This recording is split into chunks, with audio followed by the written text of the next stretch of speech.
నమస్తే city cable news కి స్వాగతం. ముందుగా ముఖ్యాంశాలు. మరికొన్ని గంటల్లో ఏపీ అసెంబ్లీ ఎన్నికల కౌంటింగ్ ఆసక్తిగా ఎదురు చూస్తున్న రాష్ట్ర ప్రజలు. కౌంటింగ్ రోజు హింస రాజేసేందుకు తాడేపల్లి ప్యాలెస్ కుట్రలు మీడియా ముఖంగా అనుమానం వ్యక్తం చేస్తున్న ప్రతిపాటి. ఎన్నికల కౌంటింగ్ కేంద్రాన్ని పరిశీలించిన పల్నాడు జిల్లా కలెక్టర్ ఎస్పీ సిబ్బందికి అన్ని ఏర్పాట్లు చేయాలని అధికారులకు ఆదేశం. ఎగ్జిట్ పోల్స్ అన్ని ఫేక్, 4వ తేదీ వచ్చేవే ఎగ్జిట్ పోల్స్ మీడియా ముఖంగా తేల్చి చెప్పిన రాధాకృష్ణ. అవయవదానంపై అవగాహన సదస్సు స్వచ్ఛందంగా అవయవదానానికి అంగీకరించిన పలువురు పట్టణ ప్రముఖులు. రాష్ట్రంలో కౌంటింగ్ రోజు హింస రాజేసేందుకు తాడేపల్లి ప్యాలెస్ నుంచి ముఖ్యమంత్రి జగన్ రెడ్డి ఆధ్వర్యంలోనే కుట్రలు జరుగుతున్నాయని ఆందోళన వ్యక్తం చేశారు. మాజీ మంత్రి చిలకలూరిపేట కూటమి అభ్యర్థి ప్రతిపాటి పుల్లారావు ఓటమి తప్పనిసరి పరిస్థితుల్లో అల్లర్లకు దిగాలని ముందు నుంచే దురాలోచనలతో ఉన్న వైకాపా ఎగ్జిట్ పోల్స్ అంచనాల తర్వాత కుట్రలకు మరింత పదును పెట్టిందన్నారాయన. కూటమి ఘన విజయంతో పాటు తెలుగుదేశం ఒంటరిగానే సాధారణ ఆధిక్యాన్ని అందుకోనుందన్న అంచనాలను వైకాపా సీఎం జగన్ రెడ్డి జీర్ణించుకోలేకపోతున్నారని అన్నారు ప్రతిపాటి. ఈ మేరకు ఆదివారం విడుదల చేసిన పత్రికా ప్రకటనలో అధికార వైకాపా నేతలు ఇప్పటికీ ప్రభుత్వ అధికారుల్ని బెదిరించడం, తద్వారా కౌంటింగ్ రోజు పరిణామాల్ని ప్రభావితం చేయాలని చూడడం మానుకోలేదని దుయ్యబట్టారు. ఈ నేపథ్యంలోనే ఎన్నికల సంఘం అప్రమత్తంగా వ్యవహరించాలని ఆయన విజ్ఞప్తి చేశారు. ఏజెంట్లను రెచ్చగొట్టేలా వ్యాఖ్యలు చేసిన రాష్ట్ర ప్రభుత్వ సలహాదారు సజ్జల రామకృష్ణారెడ్డిపై నమోదు చేసిన కేసులోనూ వెంటనే చర్యలు తీసుకోవాలని కోరారు. వాదనలకు దిగాలని వైకాపా అధిష్టానం నుంచి స్పష్టమైన ఆదేశాలు ఉన్న నేపథ్యంలో వారి కౌంటింగ్ ఏజెంట్లపైన రిటర్నింగ్ అధికారులు అన్ని జాగ్రత్తలు తీసుకోవాలని సూచించారు. ఇదే సమయంలో పోస్టల్ బ్యాలెట్లపై హైకోర్టు చెంపపెట్టు లాంటి తీర్పు ఇచ్చినా వైకాపా కుట్రలు మాత్రం మానుకోవడలేదన్నారు.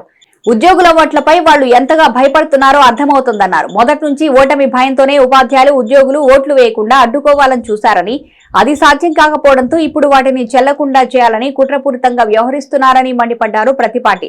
ఉద్యోగ వర్గాల్లో 90% ఓట్లు కూటమికి అనుకూలంగా పడ్డాయన్న అంచనాలే అందుకు కారణమన్నారు. కానీ వైకాపా ఎన్ని ప్రయత్నాలు చేసినా కూటమి విజయాన్ని అడ్డుకోవడం సాధ్యం కాదని, జూన్ 4 ఫలితాలు అనంతరం చంద్రబాబు ముఖ్యమంత్రిగా ప్రమాణ స్వీకారం తథ్యమన్నారు.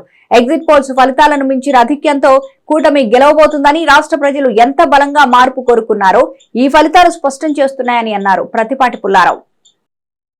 పల్నాడు జిల్లా కలెక్టర్ లాత్కర్ బాలాజీ నర్సరావుపేట కాకాని వద్ద జేఎన్టీయూ కాలేజీలో ఏర్పాటు చేసిన కౌంటింగ్ సెంటర్ ను ఎస్పీ మల్లికా ఖర్గ్ తో కలిసి పరిశీలించారు. ఈ సందర్భంగా కౌంటింగ్ సెంటర్లో సిబ్బందికి ఏర్పాటు చేసిన పలు సదుపాయాలను పరిశీలించారు. సిబ్బంది కౌంటింగ్ సెంటర్లకు వెళ్లే మార్గాల్లో ఏర్పాటు చేసిన బారిగేట్లను, గుర్తింపు చిహ్నాలను పరిశీలించి తగు సూచనలు, సలహాలు అందజేశారు. నియోజకవర్గాల వారీగా మొబైల్ ఫోన్లో భద్రపరిచే స్థలాలను సున్నితంగా పరిశీలించారు. పోలీస్ సిబ్బందితో సమావేశమై భద్రతా ఏర్పాట్ల గురించి వివరాలు సేకరించారు. అవాంఛనీయ సంఘటనలు జరగకుండా తగు జాగ్రత్తలు తీసుకోవాలని తెలిపారు. ఈ కార్యక్రమంలో జాయింట్ కలెక్టర్ శ్యాంప్రసాద్, వివిధ శాఖల అధికారులు పాల్గొన్నారు. చిలకలూరిపేట పట్టణంలోని చీరాల రోడ్డులో ఉన్న సాయి చాణక్య పబ్లిక్ స్కూల్ నందు 2024-25 విద్యా సంవత్సరంలో 10వ తరగతి క్లాసులు మొదలు పెడుతున్నట్లు ఆ పాఠశాల సెక్రటరీ అండ్ కరెస్పాండెంట్ బాలాజీ తెలిపారు. ఈ మేరకు ఆయన సీసీ న్యూస్ తో మాట్లాడుతూ, సాయి చాణక్య పబ్లిక్ స్కూల్ స్థాపించిన 2 సంవత్సరాల్లోనే ప్రజల మన్ననలు పొందడం సంతోషంగా ఉందన్నారు. ఈ నేపథ్యంలోనే ఇప్పటి వరకు 9వ తరగతి వరకే బోధనా తరగతులు చెప్పిన సాయి చాణక్య స్కూల్ 2024-25 విద్యా సంవత్సరంలో 10వ తరగతి క్లాసులు మొదలు పెడుతున్నట్లు పేర్కొన్నారు. ఇక ఆ పాఠశాలలో చదివిన పూర్వ విద్యార్థులు పాఠశాల అభివృద్ధికి ఎంతగానో ఉపయోగపడుతున్నారని, వారి ఆర్థిక సహకారంతో ప్రతి ఏటా 20 మంది అనాథ, నిరుపేద విద్యార్థులు ఉచితంగా చదువు చెప్పడం జరుగుతుందని అన్నారు. అలాగే నవోదయ ఎంట్రన్స్ కు ప్రత్యేక శ్రద్ధతో శిక్షణా తరగతులు నిర్వహిస్తున్నట్లు తెలిపారు. అతి తక్కువ ఫీజులతో పాఠశాలలో అడ్మిషన్లు జరుగుతున్నాయని, ఆసక్తి కలిగిన తల్లిదండ్రులు తమ పాఠశాలలో సంప్రదించాలని బాలాజీ కోరారు. సాయి చాణక్య పబ్లిక్ స్కూల్ని కరోనా టైంలో ప్రారంభించడం జరిగింది. మరి కరోనా టైంలో అంత డేర్గా ప్రారంభించడం అంటే సామాన్యమైన విషయం కాదు. ఎందుకనగా నాకు 30 సంవత్సరములు విద్యారంగంలో అనుభవం ఉన్నది. దాని మీద నా దగ్గర చదువుకున్నటువంటి విద్యార్థుల సలహా తీసుకొని, మరి 30 సంవత్సరములు నా దగ్గర వారు డాక్టర్లుగా, ఇంజనీర్లుగా తీర్చిదిద్ది వారి సలహాలు తీసుకొని, ఆర్థికంగా కూడా వారి సపోర్ట్ తీసుకొని ఈ సంస్థను స్థాపించడం జరిగింది. ఆ టైంలో మరి నా పూర్వ విద్యార్థి ఇచ్చిన సలహాలు, కరోనాతో ఎవరైనా చనిపోయి ఉంటే తల్లిదండ్రులు వారి పిల్లలకు ఉచితంగా చదువు చెప్పాలి సార్ అన్నారు. అలాగనే మరి ఈ 2 సంవత్సరములు కూడా కరోనాతో చనిపోయిన తల్లిదండ్రుల పిల్లలను తీసుకొని వారికి ఉచితంగా చదువు, యూనిఫామ్, అలాగే పుస్తకములు కూడా ఇవ్వడం జరుగుతున్నది.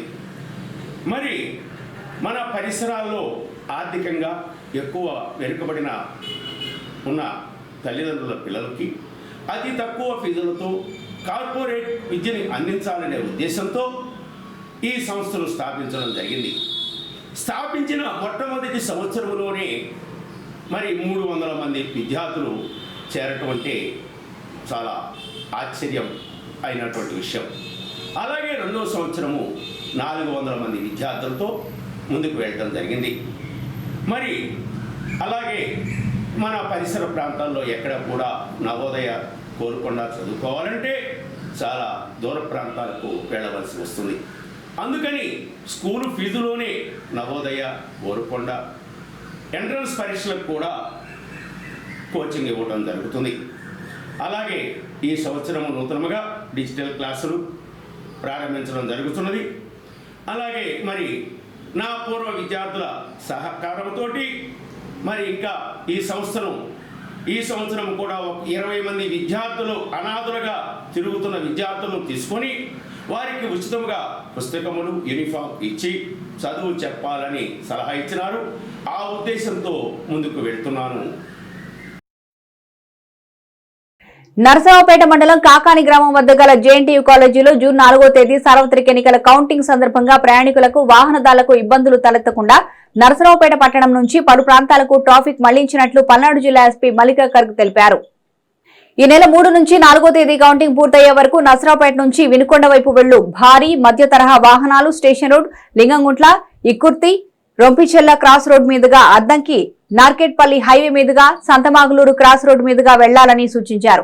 అదేవిధంగా నరసరావుపేట నుంచి ఒంగోలు వెళ్లే భారీ, మధ్య తరహా వాహనాలు నరసరావుపేట నుంచి చిలకలూరుపేట మీదుగా వెళ్లే హైవే మీదుగా ఒంగోలు వెళ్లాలని సూచించారు.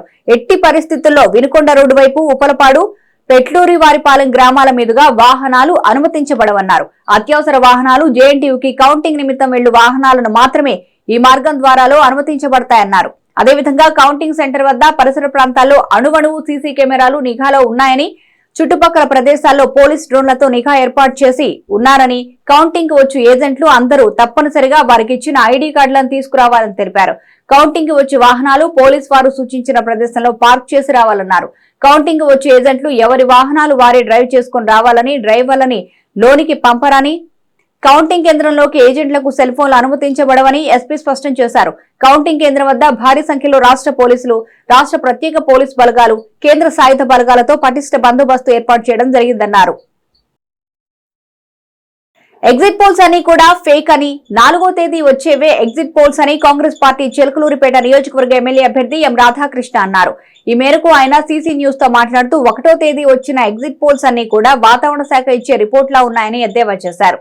ఎవరు ఎన్ని దొంగ సర్వేలు చేసి 4వ తేదీ అటు దేశంలో, ఇటు రాష్ట్రంలో కాంగ్రెస్ పార్టీ అధికారంలోకి వస్తుంది అని ధీమా వ్యక్తం చేశారు.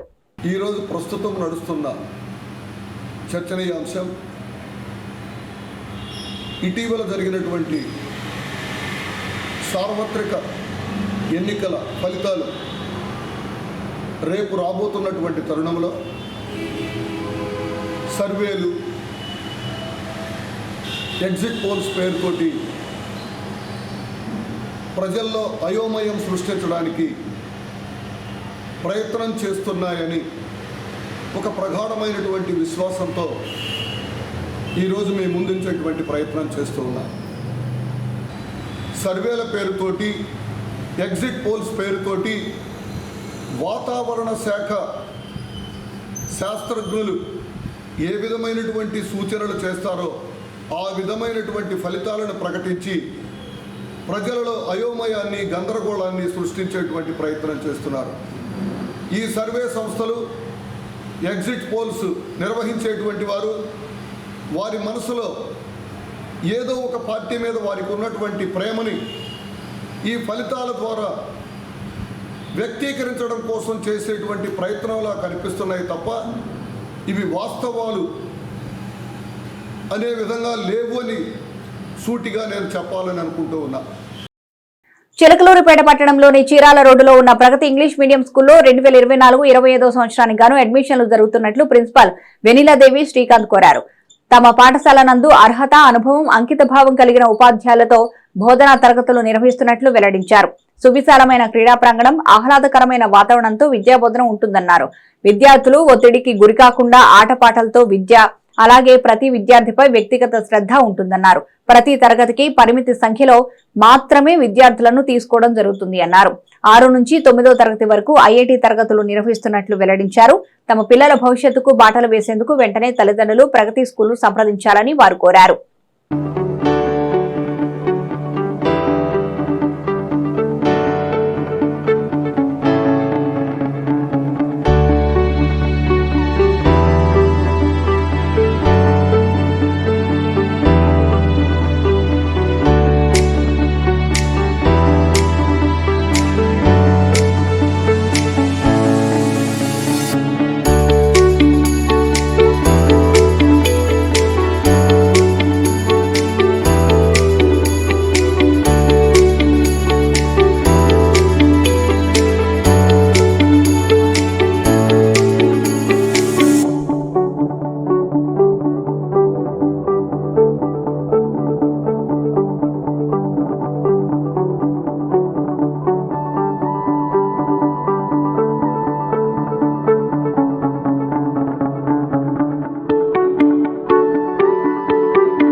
మరికొన్ని గంటల్లో ఏపీ అసెంబ్లీ ఎన్నికల కౌంటింగ్ ప్రక్రియ మొదలవ్వనున్న నేపథ్యంలో సోమవారం Andhra Pradesh chief electoral officer Mukesh Kumar Meena కీలక మీడియా సమావేశం ఏర్పాటు చేశారు.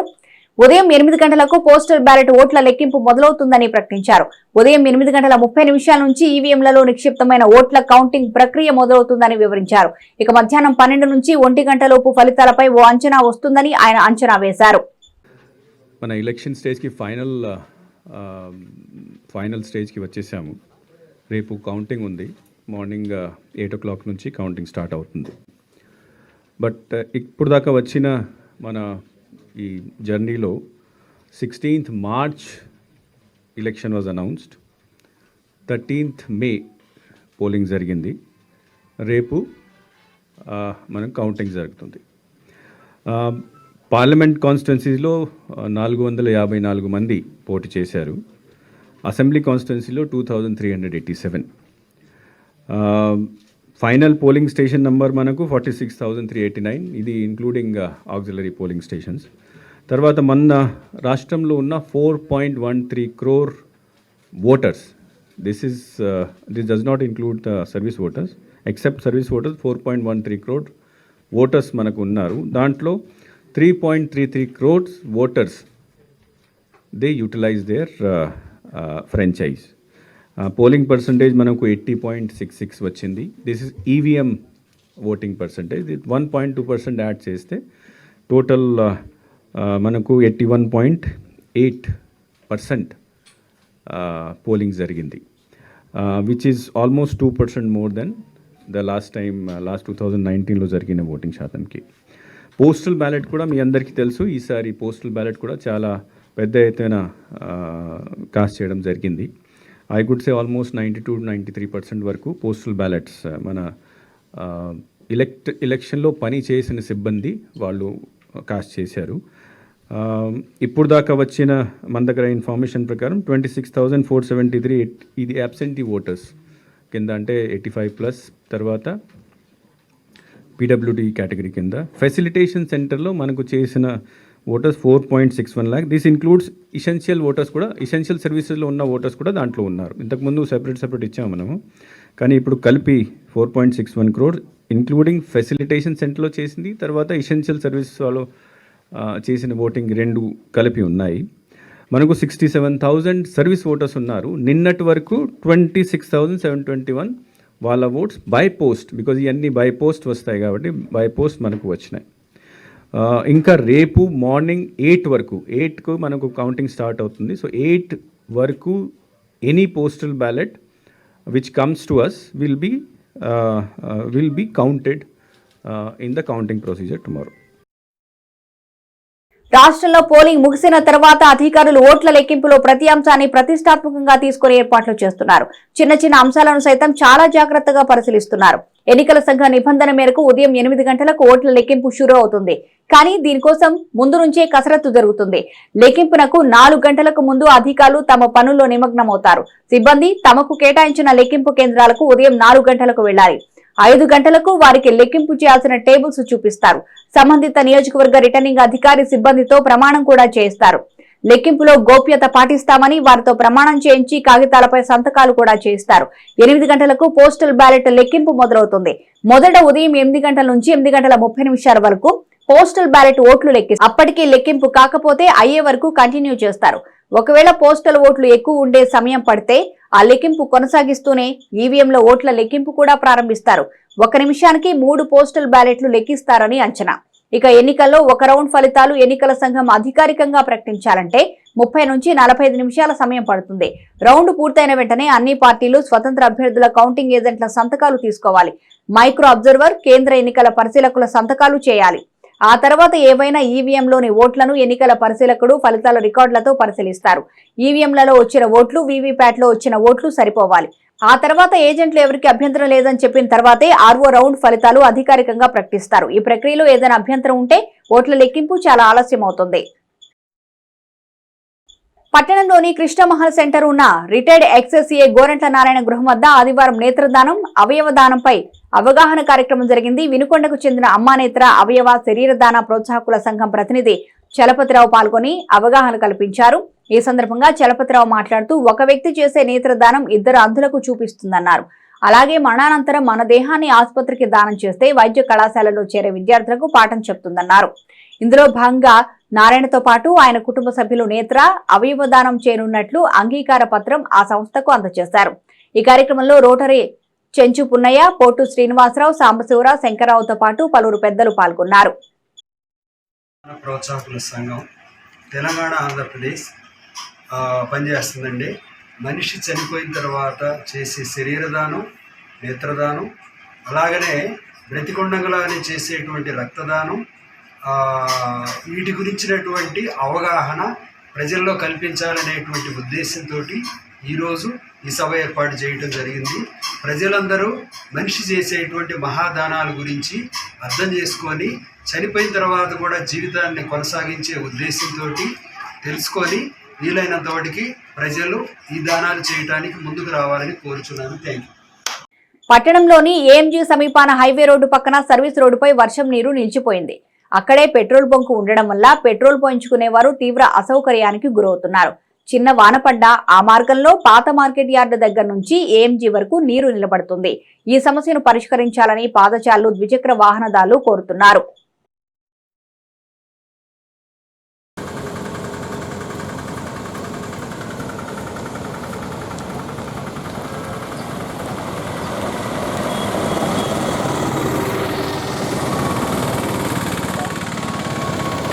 మంగళవారం ఎన్నికల ఫలితాలు రానున్న నేపథ్యంలో పోలీస్ శాఖ పల్లెల్లో కూడా 144 సెక్షన్ విధించింది.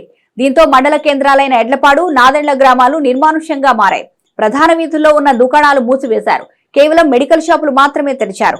ఆటోలకు మైకులు పెట్టి 144 విధించిన సంగతిని విస్తృతంగా ప్రచారం చేస్తున్నారు. ఎక్కడ 2-3 కూడినా పోలీసులు చెదరగొడుతున్నారు. విచ్చలవిడిగా ఉండే టీ కొట్లు మచ్చుకైనా కనిపించలేదు. ఈ విషయంలో పోలీసులు మునుపెన్నడూ లేని రీతిలో కఠినంగా వ్యవహరిస్తున్నారు.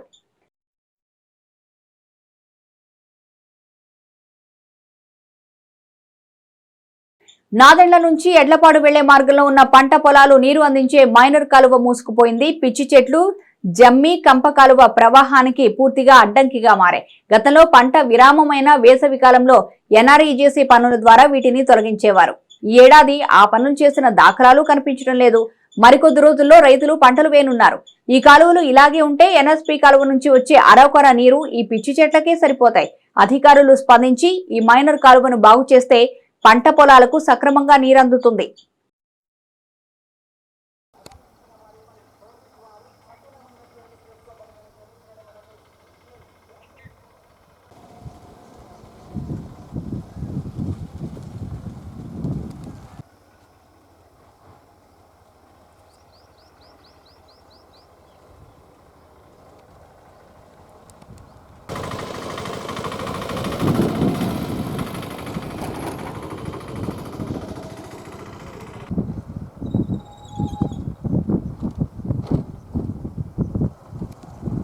చిలకలూరిపేట పట్టణంలోని స్థానిక ఆర్టీసీ బస్టాండ్ వద్ద అల్పపీడనం వర్షం కారణంగా నీరు నిలబడడంపై ఆర్టీసీ డీఎం రాంబాబు స్పందించారు. ఆదివారం సీసీ న్యూస్ లో వచ్చిన వార్తకు ఆయన స్పందించారు. మురుగునీరు వెళ్లే మార్గం లేకపోవడం వల్ల ఎక్కడ నీరు అక్కడే నిలబడుతుంది అన్నారు. ఈ సమస్యను యుద్ధ ప్రాతిపదికగా పరిష్కరిస్తామన్నారు. భానుప్రకాష్ గారు వచ్చి మా డిఎం ఆఫీస్లో కలిసిన తర్వాత ఈసారి ఇక్కడ మనుషులు కొంచెం రావడానికి ఇబ్బంది ఉంది, వాటర్ వస్తుందని చెప్పారు. వెంటనే మేము ఆఫీస్ సిబ్బంది, ట్రాఫిక్ సిబ్బంది ఇంత వచ్చేసి చూసాము. ఇక్కడ కొంచెం సివిల్ ఇంజనీర్ వాళ్ళకి కూడా చెప్తాము. ఇక్కడ వాటర్ డ్రైనేజీ సిస్టమ్ లేదు కనుక డ్రైనేజ్ పెట్టడానికి, వాటర్ పోవడానికి ఇప్పుడే యుద్ధపాతిక చేస్తాము. నిన్న కూడా బయట వాటర్ ఉంటే వాటర్ కూడా డ్రైనేజ్ సిస్టమ్ తీసుకెళ్ళిపోయాము. రెండోది ఏంటంటే ఇక్కడ ప్యాసింజర్స్ రావడానికి, మరి ఇంకోళ్ళు రావడానికి మీరు కాస్త డైరెక్ట్గా కాస్త పార్కింగ్ లాంటిది కాసేపు ఉంటే అది కూడా ఏర్పాటు చేయడానికి సిద్ధంగా ఉన్నాము. ప్రయాణికుల కోసమే ఈ ఏర్పాట్లను చేస్తాం. వాళ్ళు రిటర్న్గా కూడా రిప్రజెంటేషన్ ఇస్తున్నారు. దాన్ని పై అధికారుల దృష్టికి తీసుకెళ్ళి సివిల్ ఇంజనీర్ వాళ్ళ దృష్టికి తీసుకొని సమస్యకి పరిష్కారం, అలాగే ప్రయాణికులకు దగ్గరగా అవడానికే బస్ స్టాండ్ కూడా సుందరంగా తీర్చిదిద్దడానికి చేయడానికి ప్రయత్నం చేస్తామండి. Thank you. ఇవి బులెటిన్ విశేషాలు. మరో బులెటిన్లో మళ్ళీ కలుద్దాం. చూస్తూనే ఉండండి సిటీ కేబుల్ న్యూస్.